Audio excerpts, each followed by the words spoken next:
Hey guys, welcome to this week's episode of the Powercast. So today I have Carissa Hill with me.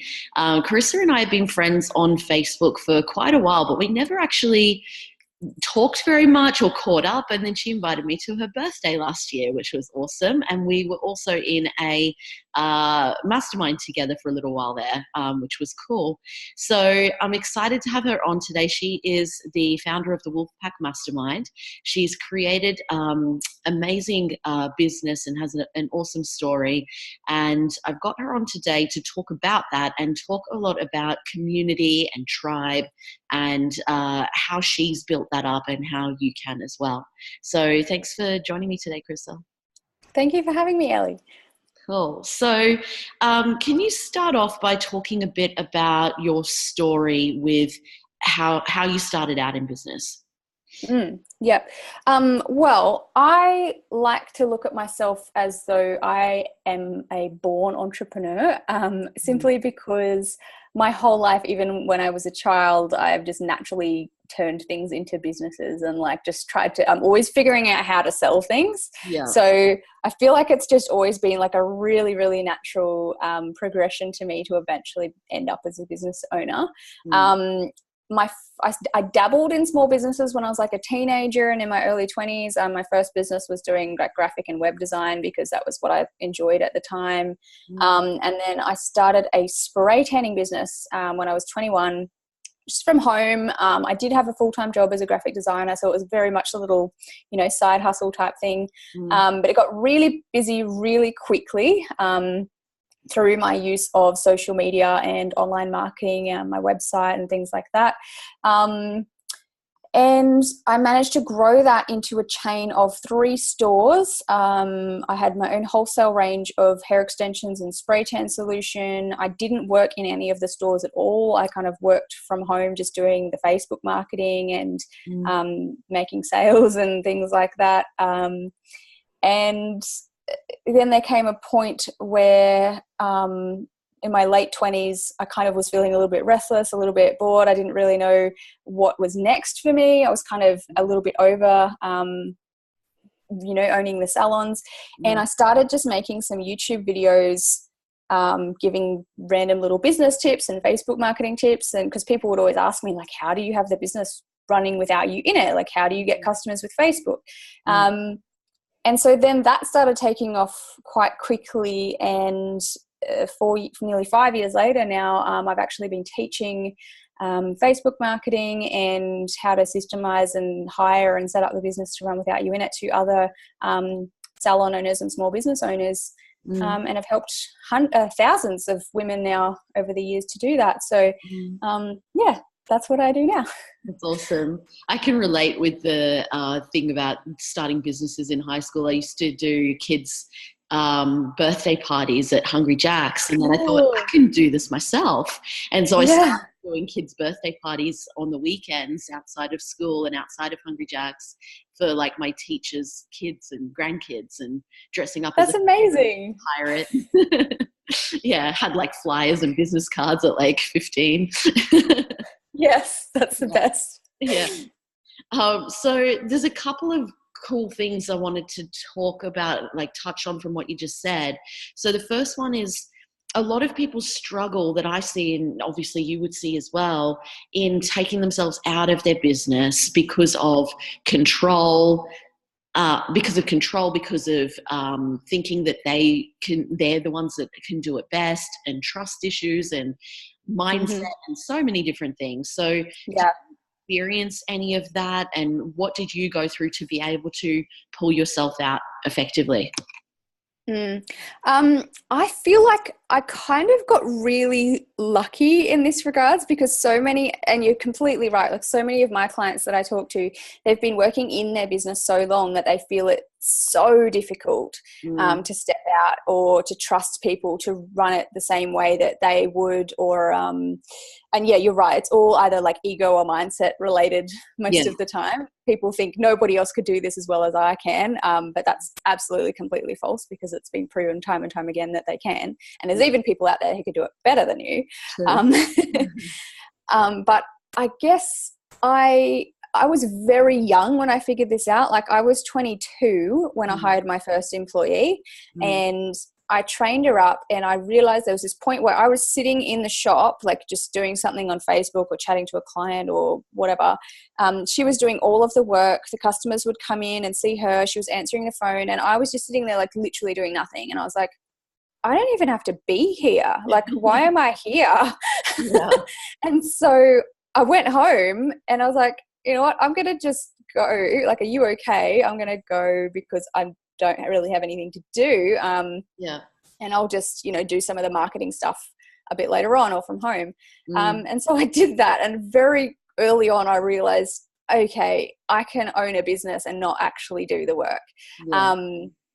And so then, but I had so many challenges, like becoming a good leader. So, I didn't know how to be a boss. I gave people too much freedom and they walked all over me and they even stole things. And then I became the opposite, and I was really micromanaging and controlling because I was fearful of being stolen from again or lied to. Or, and then I would pay people too much and they'd get weird, and then I'd pay people like the bare minimum and then they'd want more. And so like I've made all of the mistakes, but I finally figured out what it takes to be a really great leader, and then had just such a great team that actually wants to do a good job. And so that's now one of my really big passions. I love helping people to become the person you need to become to run the business that you want to run, basically. That kind of rhymes. How did you learn that? How did I learn that? A lot of trial and error, a lot of study. Like I'm definitely big on finding mentors and coaches that specialize in things that I know I can improve in. So I guess lots of it's come from experience, but a lot of it has come from other programs and mentors and coaches and things that I've worked with. But yeah, a lot of what I teach is based on self-experience, and I really try and help people to avoid making the mistakes that I did by changing the way that they think earlier on. Yeah, awesome, cool. And I went through that as well. I had I've had all of those experiences too with stuff, and it's like you've got to see yourself as a leader to be able to lead a team, not manage a team, but lead a team. Yeah. It's all a learning experience. Oh, totally. And you mentioned before as well around you got to kind of like your late 20s, and then you were wondering what's the next steps, and there was that kind of phase of doing something different or growth. How did you get clarity on what it is you wanted to do next, and how did you then transition into that? Yeah, that's a really interesting question. And I believe kind of it happened like really naturally or organically, and I didn't really plan it. But then I really loved watching people's YouTube videos, like Carrie Green from Female Entrepreneur Association, and She Takes on the World, Natalie McNeil, and like Marie Forleo and people like that. I was at a stage where I was watching a lot of them, and part of me was like, I want to do that. Like I kind of wanted to like have my own little YouTube channel or something, but I was so terrified of doing it. I had no idea how to start. So partly I just started doing it for fun. I didn't actually understand the online business model at all. I just thought they were doing it for fun. Like I had no idea that it was a business, or even that they were making money from it. And so I just started making videos for fun, just giving advice and giving tips. And then someone offered to pay me to teach them how to do something, or to kind of coach me. And then I was like, oh, what's this? Business coaching? Like this is, what is that? And so then I started researching that. I took a course. I took a couple of courses. I worked with a couple of coaches to help you become coaches. I dabbled in one-on-one coaching for a little while, but I quickly realized I didn't actually really like it, because once again, I've always been the person that prefers working on the business to in the business. And I felt like I was then working one-on-one with clients again. So then I decided to launch a little online course because, I realized I was telling my clients like the same things over and over again. So I was like, you know what, I can put this into videos and save myself time. Yeah. Yeah. And did my first little like online launch without really knowing what I was doing, signed up, I think like 18 people to my course and was like, well, that's cool. Like I'm going to do that again. Yeah. And then, since then it's grown to like a almost multi-7-figure business, and we've got a following of like 16,000 people in my Facebook group now, and it just keeps growing. It's pretty cool. That's awesome. That's awesome. What's the difference between, getting to, there's a lot of people that are trying to get to 6 figures, multi 6 figures, and then 7 figures. Do you see that there's clear kind of difference in mindset and strategy, or anything to go from those 3 jumps? Like what's the biggest things that you've learned in those different stages? Absolutely, because and this is why I've actually had my online course, my Wolfpack Mastermind course, for like 4 years now, and this year we actually decided to split it into 3 levels. One for startups or people without a team, one for people who are just hiring or have a team, and one for people who have a team and are not working in the business, because they are so different. And they need different levels of help, and they need different levels of support and different trainings, and it took me a long time to kind of realize that. But yeah, what I find the most is when people are really starting out, like I think it is kind of like the hardest part of your business, and like it is when most people will either go all in or give up, or change their mind or their business model like many times, trying to figure themselves out. But a lot of fear, a lot of doubt, a lot of ego. I really try and help people to not get rid of their ego, because that's impossible, but like control their ego rather than letting their ego control them. And it's just, there's so much unknown at that stage, because you haven't been through all of the things that you have been through after you've been in business a few years, and you've realized that, hey, this is actually really hard, and there's a lot of emotional ups and downs, as well as financial ups and downs. And so I think you always, and there's that saying, new level, new devil, every time when you get to that new stage. So like, you hire someone and you're like, yay, I'm a boss, I've got extra help now, we can make twice as much money because we've got 2 people.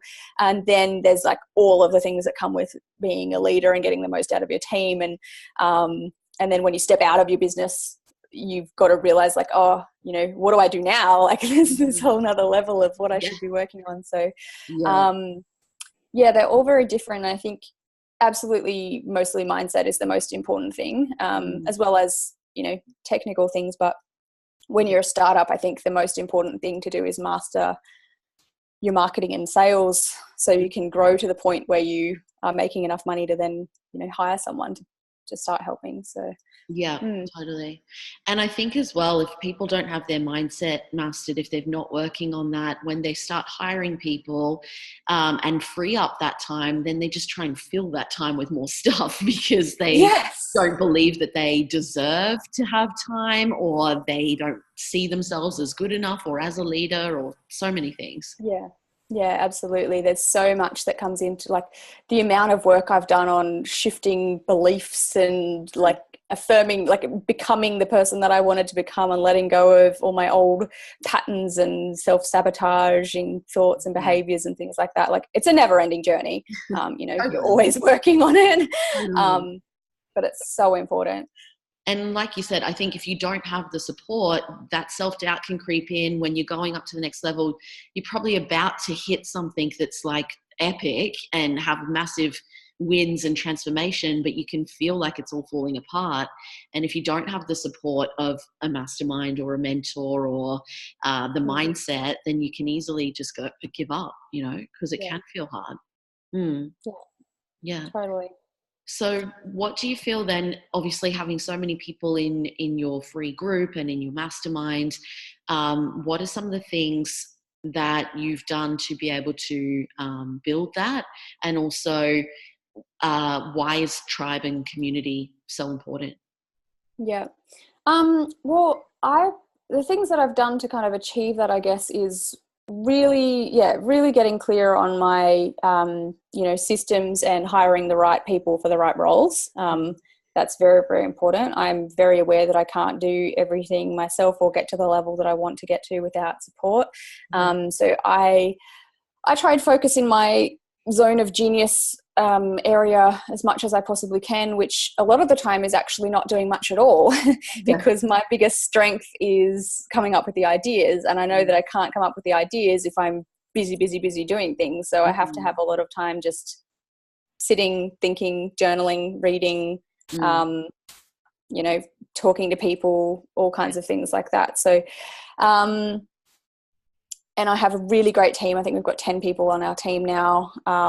Anywhere that I realize that I'm like stressed or feel uncomfortable with certain things in my life or business, that's usually a clear sign to me that I need to look at bringing someone on to help with that.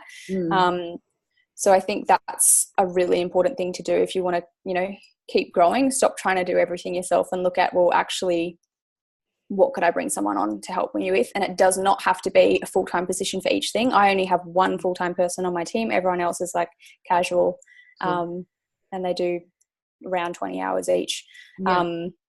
So that works really well for me. As for why I believe tribe and community is so important, I don't think anyone's ever asked me that specific question before. But I think it comes down to the impact that you want to make and how much you want to help people. Like for me, my biggest motivator in business has never been the amount of money that I want to make. I'm actually not motivated by money at all unless there's something specific that I want to buy, in which time, like a house or something, in which case that will motivate me to like, all right, I need this much money by this time, go. But just making money for the sake of making money doesn't excite me at all. But I really, really love helping people.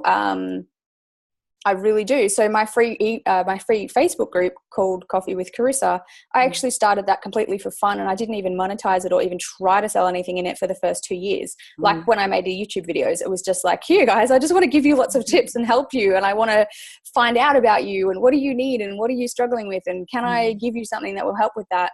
And I think that's a really important thing to keep in mind, that if you want to be really successful and get to a higher level, there has to be a bigger purpose or driving force than just money and success and physical things. So, I want to keep growing my audience so that I can keep growing my impact and my brand. I think I'm more motivated by like growing a brand than growing a business. That makes sense. It's interesting. I was going to mention about your brand as well, actually.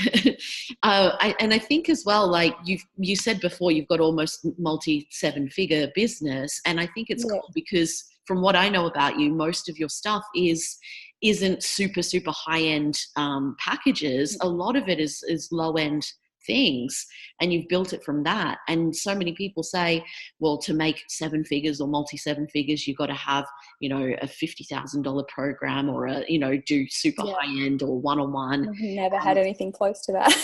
And it's cool that you've got a lot of low end stuff. You've built a massive community.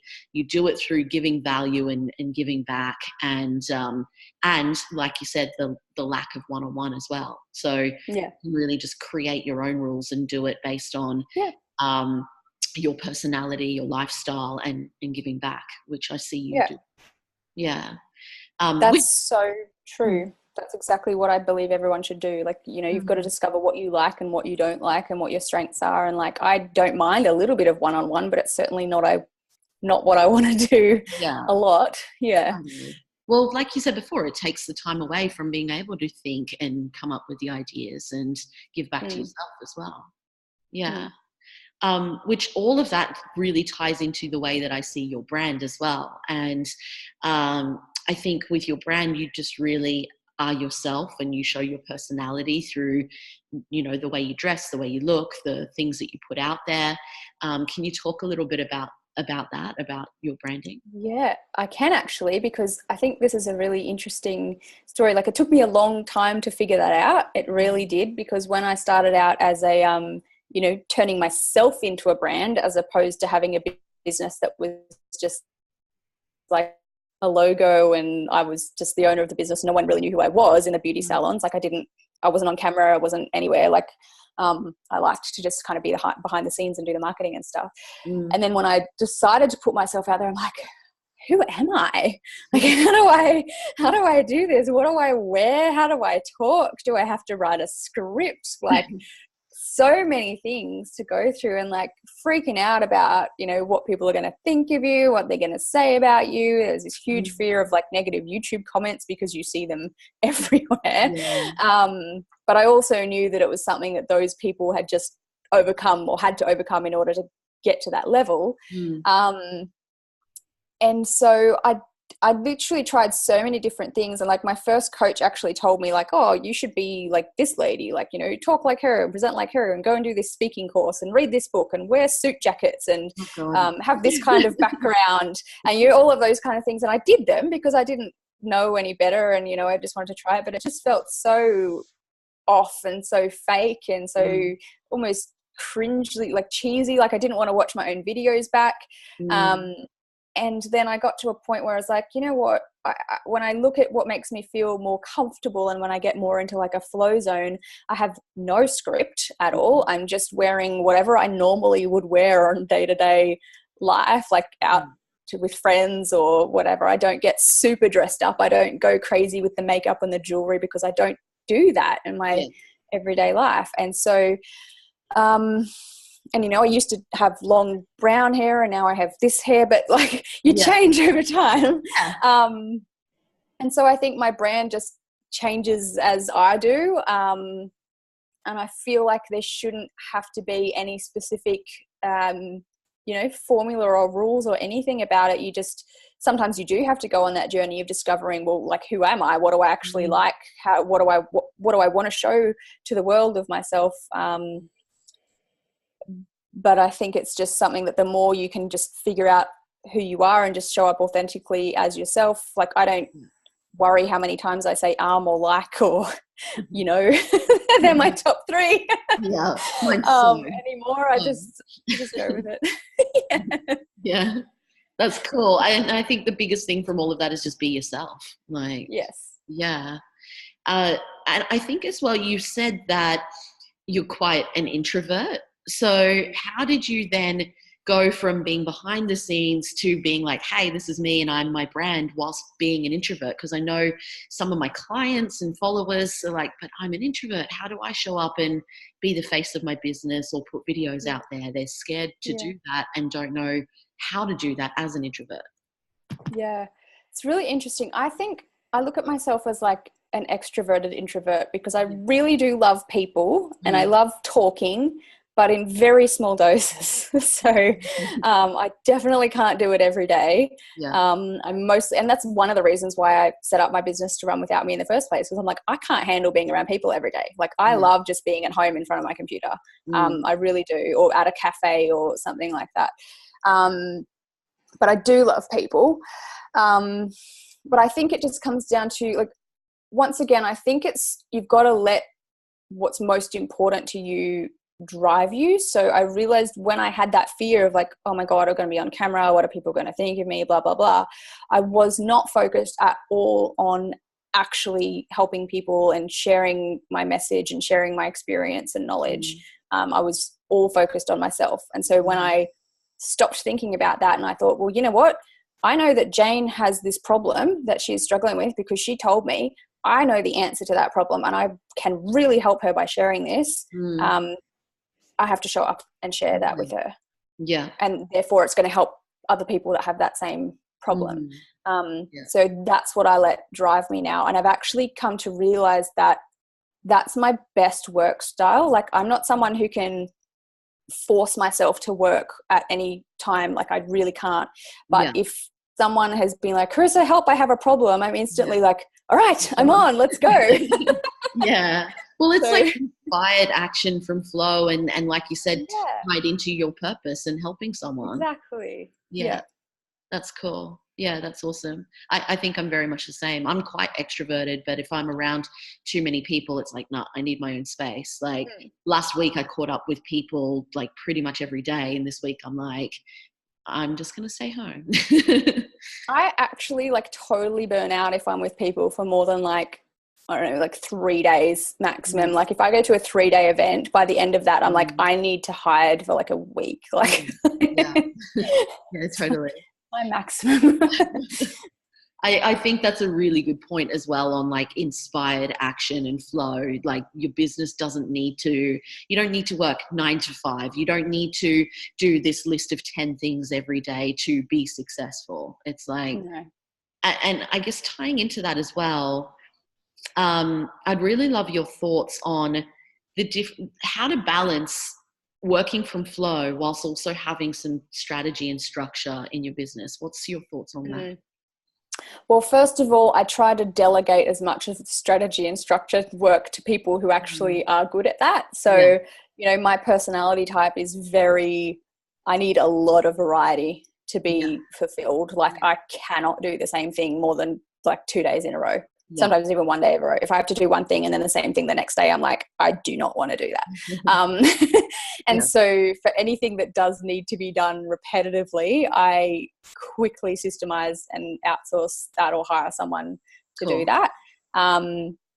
I really love being creative and coming up with ideas. And so writing posts or making images, recording videos and things like that. I'm quite into spirituality and things as well. So I share a lot of that kind of stuff. But there obviously has to be some things that I do every single day to keep me in that kind of zone. So, and while I've tried very hard to have a morning routine, which every single one of my coaches and mentors has told me I must do in order to be successful, I can't do it. Like, I mean, I can probably if I was to force myself to, but I don't enjoy it. So I do my journaling every single day or almost every single day, which means I write down, my thoughts, my feelings, or how I want to feel. I'm really big into writing your story in advance as if it's already happened and using manifestation and law of attraction and subconscious mind and all of that stuff to bring it to life. I feel like I need some alone time every day just to sit and think. So sometimes that's going for a walk. Sometimes it's just sitting in my office with a cup of tea. Sometimes it's just sitting in bed for 10 minutes before I get up. My husband usually does I've got a toddler, and so he usually does the baby breakfast time and I do the bath time at night time. So I get that little bit of time in the morning to either read 10 minutes of a book or sit there by myself. And I do try and exercise. I definitely don't do it every day, but I do 2 personal training sessions a week and try to go for a few walks. That's basically all I do repetitively. Yeah, awesome. That's cool. So I guess, are there any last tips that you want to give to people watching, and what exciting things do you have coming up over the next few months or so in your either business or personal life or both? I guess what I like to share with people the most is to always remind yourself of why you're doing what you're doing. It can be sometimes very easy to forget that and get caught up in the day-to-day, what needs to be done, how much money needs to be made, what do I need to pay, So I think it's really important to remind yourself of that frequently. I think always be learning too. So whether it's reading books, taking courses, joining masterminds, working with coaches, I think it's very important because there's always more stuff to learn. So if you fall into a trap of I know enough about this, then you're kind of dooming yourself, I suppose. And surround yourself with people who want to see you do well. So whether that's a Facebook group or a course or people where there's support, somewhere where there's supportive people, positive people, try and remove any kind of negative complainy people from your life. It's just not worth it. and don't be one. Yes, true. This person's doing it. Oh, that's right. Yeah, see, I realize every time I complain about people that complain, I'm complaining. So True. I'm so aware of it. But yeah, look, in order to, if anyone wants to connect with me or anything like that, I've got so many free ebooks and courses that I've written on like helping people to grow or like use Facebook marketing correctly, or tips for systemizing and delegating and things like that. On my website, there's carissahill.com.au/freebies. There's a page there with lots of cool free stuff. And I've got my Facebook group, Coffee with Carissa, where I'm always putting all kinds of things in there. Awesome. Yeah, I'm loving your post in there. Yeah, it's awesome. I'll pop any links underneath this as well for everyone. Cool. Awesome. Well, thanks so much. It's been great chatting with you, and I'm sure everyone will get so much out of that as well. So thanks. I hope so. Thank you. Cool.